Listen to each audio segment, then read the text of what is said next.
fairly sure the sound's not going to be very good on this part.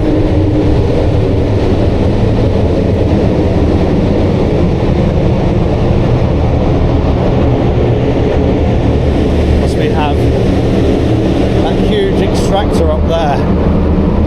I'm also fairly sure that there won't have been much snow and ice, because it's about 5 degrees warmer walking down here. I think it must be a foundry in there or something.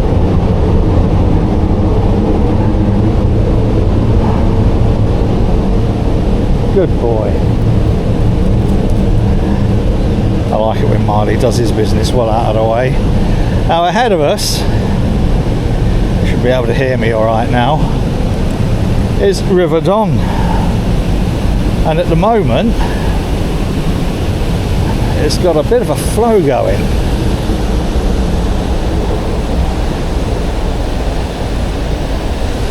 Now, some of you might remember a couple of years ago we walked all the way down here with Marley, and there was a mere little trickle. Marley, not too far, but now you certainly wouldn't want to fall in there. Now Marley, wait, just wait a minute, I want to do a little bit to camera. Is that alright, mate? Wait there. Now every Saturday, not every Saturday, but every Saturday that I notice, across the top there is a railway viaduct, and then we've got Victoria Bridge underneath, and there's a steam train goes over. And I keep meaning to find out when, so I can make a nice little bit of video here with the River Don coming through here, Victoria Bridge, and then a steam train coming across the top. Just on the right there, Gripple. Gripple is, Marley, come on darling, one of Sheffield's success stories. We've got quite a few success stories. We invented stainless steel, and Gripple invented a way of joining wire cables. So sort of things that I could show you on one of these. I'll show you if I can get to it, the spider bridge. So cables that support things, a bit like winch cables, but not winch cables as such, but taut cables used in construction. Gripple invented a way of joining them. So a gripple is a little device which connects cables. I'm going to have to do a bit of video over the top of this to show you what the hell I mean. Now this is part of the 5 Weirs walk.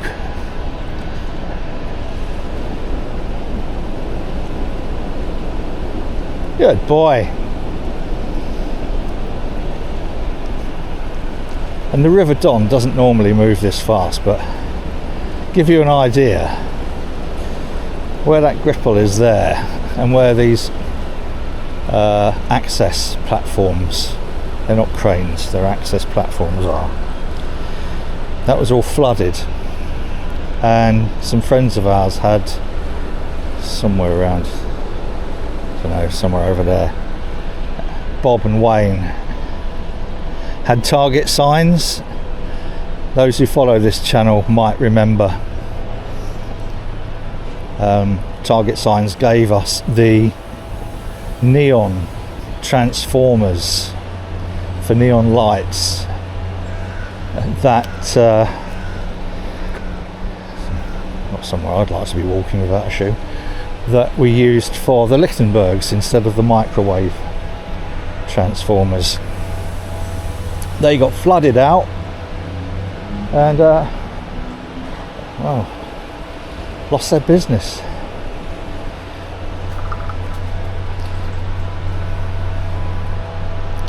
So all this would have been underwater, and you can sometimes see when it has been in flood how high the water comes up. Don't know if that shows with this camera strapped to me. Also down here at Salmon Pastures, we're just coming to it in a few minutes, there's a little area where some of the local ravers set up every now and then and have an all-night outdoor rave. They do it here, and they do it in the little meadow where I walk Marley. It doesn't hurt anybody, although people do like to complain, obviously.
For those who like to know these things,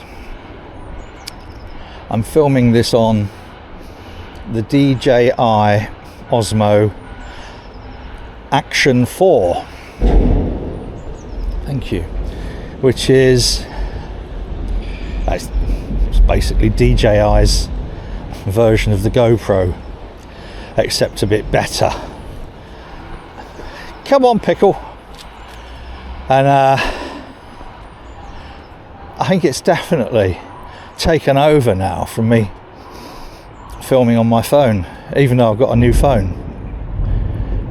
And a part of it is, as you can tell, these little arthritic fingers are not really the best for clinging on to a £1,200 mobile phone. I always put a lanyard on my phones anyway, because I learned that a long time ago. But the little Action 4, Marley, no, you wait, good boy. Marley, wait, good boy.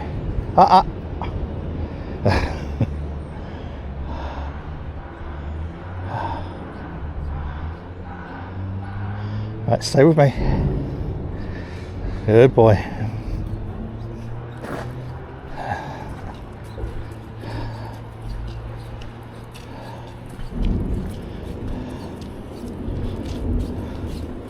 Howdy.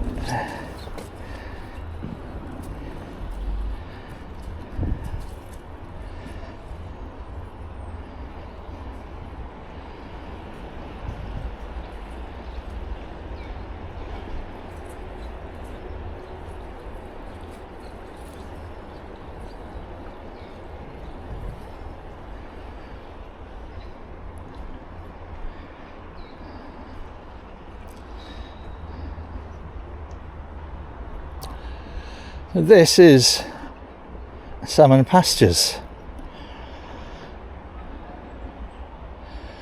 and believe it or not, that little river down, well, little, that's the River Don. I can never remember if Sheffield's got 5 hills and 7 rivers, or 7 hills and 5 rivers. I've only been here 40 odd years. You'd have thought I'd have known by now. But that down there, you can paddle across that in the summer. It's that shallow. Marley, quickly.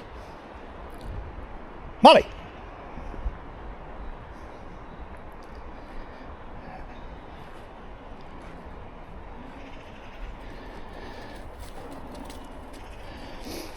So this is the little area where they have their little raves. We can sometimes hear them. It doesn't disturb us.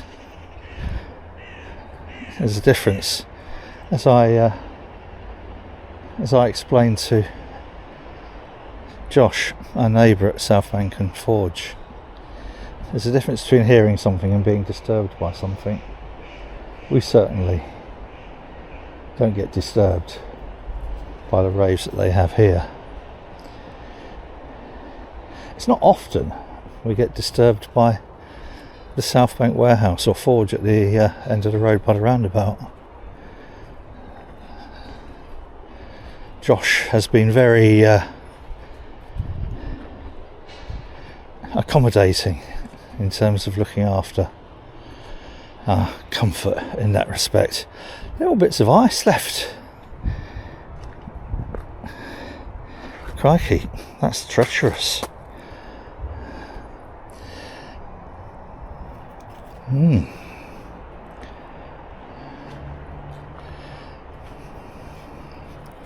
2 things I will point out while we're here.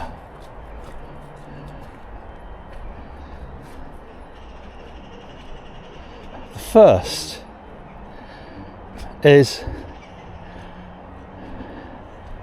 this particular area, Salmon Pastures, has got quite a few unique oddities.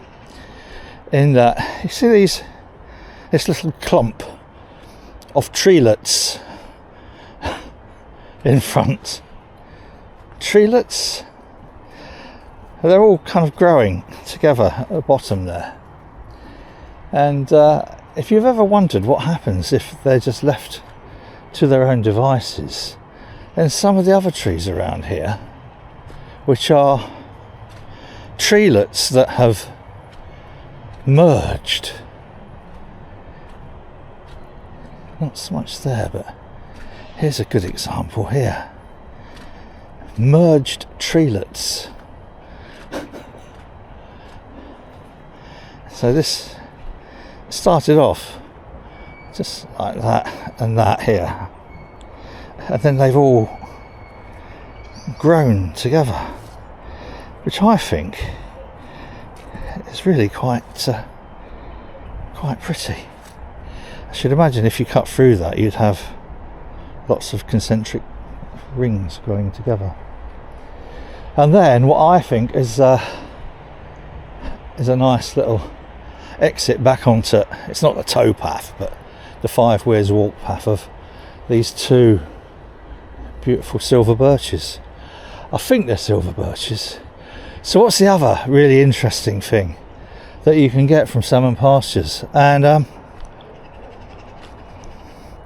I'll show you now. That is a Sikh temple. Yes. And it's just set back from the main road. I popped in there earlier. I said, do you mind if I take some video from the outside? They said, yeah, no problem. Here. A nice little community thing, because it's a beautiful building and people don't know it's there. So watch this space. I shall be doing a greater video on my kind of new channel, my sort of on my doorstep type channel. Marley, good boy.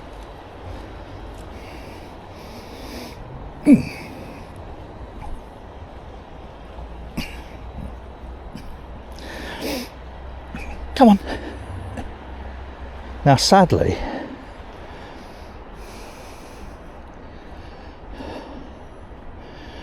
because I'm trying to cut down on the amount of painkillers I take, just give you a shot of this. City of Sheffield Education Committee, Salmon Pastures Schools, 1908, so 117 odd years ago.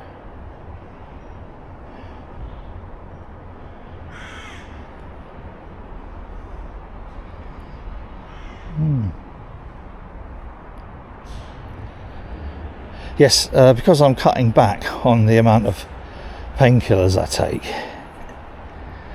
I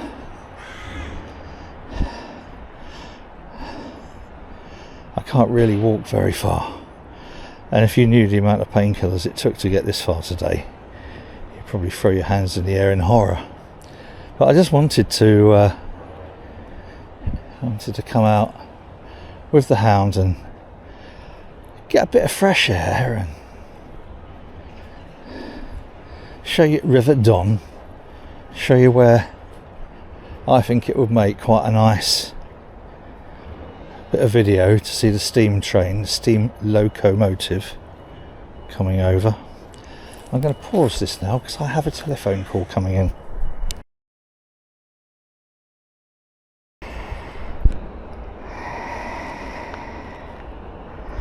I think we're recording again. Are we recording again? I'm fairly sure we're recording again. Hi. Yes, so one of the things I wanted to kind of open up, expand upon and investigate in greater depth was this whole thing about, and some will know my favourite term, of cascading catastrophications. Something I used, it's a term I used in desperation years ago. It kind of like just stuck. And when I apply that term to myself, I can quite clearly identify the factors that go into that. One thing leading to another thing, leading to another thing, leading to another thing, which is kind of like a cascade of catastrophes. And for me, there's a joint competition going on physically and mentally.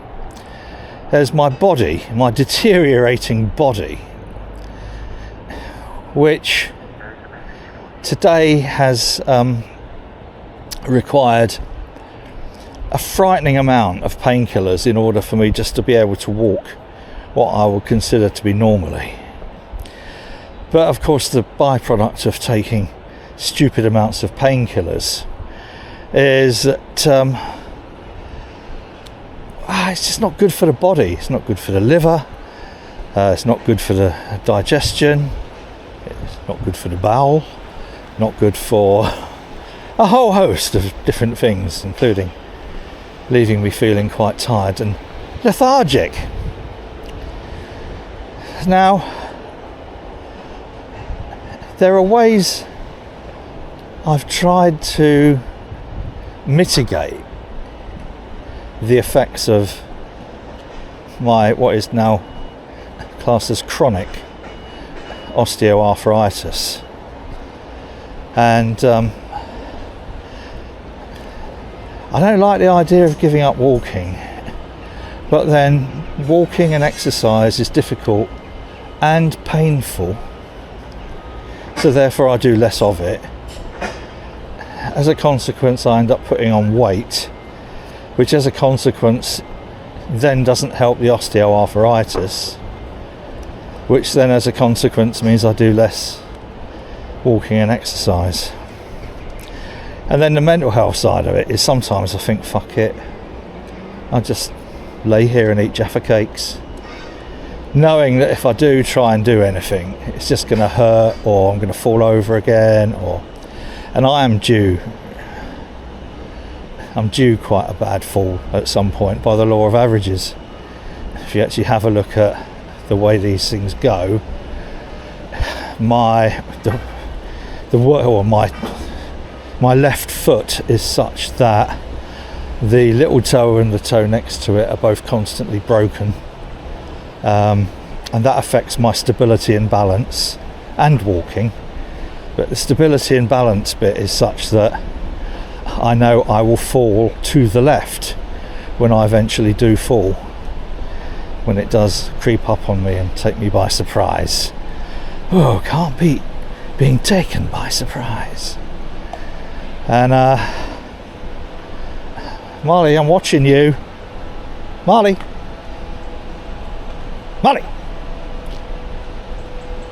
I got to watch him. There was a dead rat down here. I don't want him munching any of that. I'll have to go back through the video and see what he was just eating. So when I do fall, it'll be to my left, and I'm left-handed. I mean, both my hands really are quite buggered, but my right hand I couldn't use anyway, so I want to protect as much as possible my left hand. So there's all those factors that come into it. And I know some of you watching this probably be quite surprised to hear me going sort of like through this so openly, and it's because I always try and be there for other people, and then try not to make too much of a fuss about my own in this case physical and probably mental shortcomings. So look, we've got a little bit of sunshine trying to pop out over there. That would be nice. And then just behind that building, those buildings there, you can see the chimney billowing out plenty of, well, whatever chimneys billow out, and that is right opposite our place. Marley, wait there.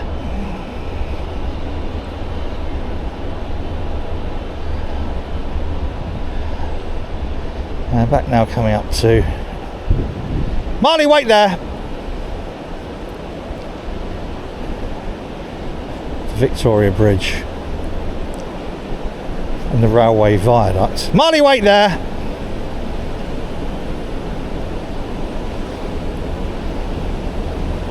Right, come on. Let's keep an eye on you. Now, Marley, wait. This gripple is new.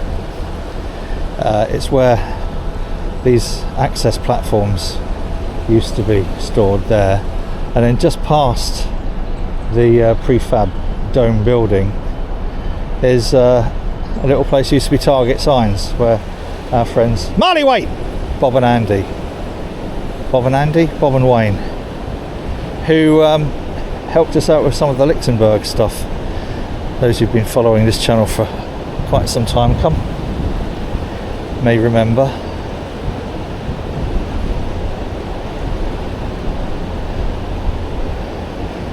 The big flood wiped them out. So let's have a look at how high the water will have been up to that window there. And Marley, wait! And it put them out of business.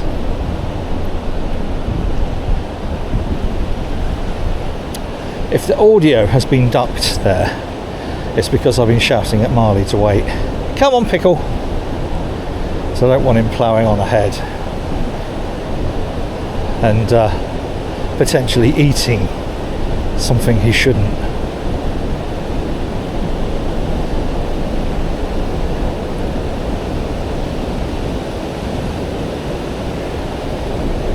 Right, Marley, wait there. So this is Marley, wait.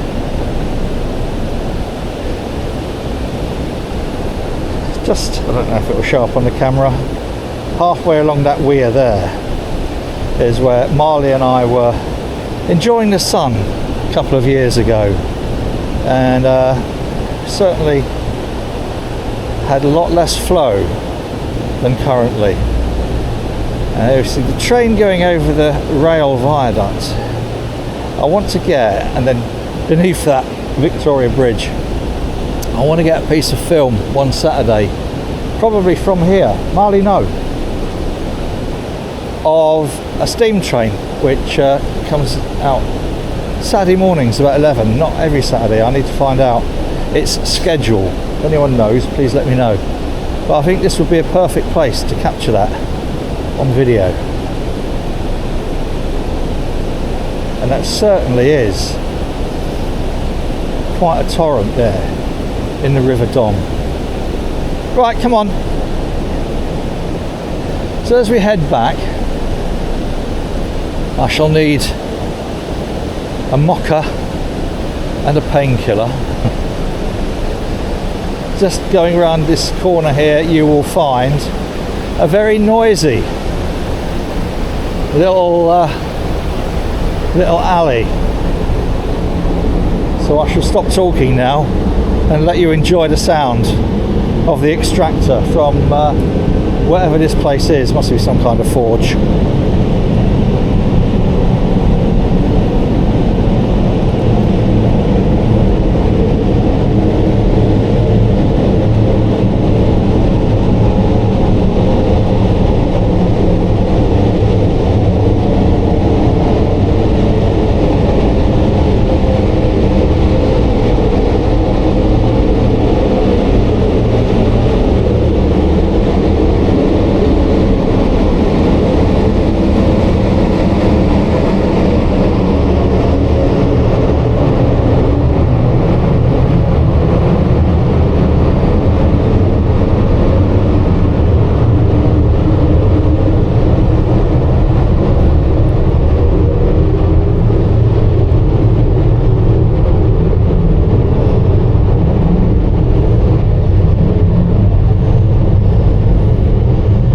For today, that is that.